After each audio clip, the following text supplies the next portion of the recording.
This is Doug Fisk. We're preparing for his antique tractor auction on June 21st, 2025. Tell us about this BF Avery tool collection. Hi, I'd love to tell you about it. I'll tell you, this is a hidden company that should have never died. But it did.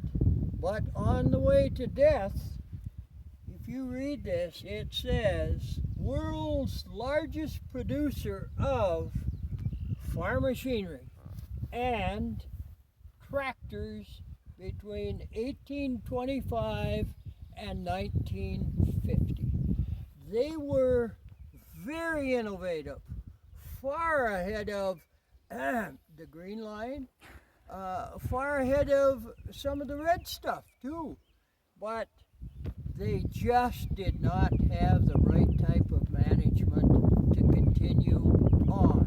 So they sold out to Minneapolis Moline in about 1952, and you will see a couple of their products at my auction the 21st of June.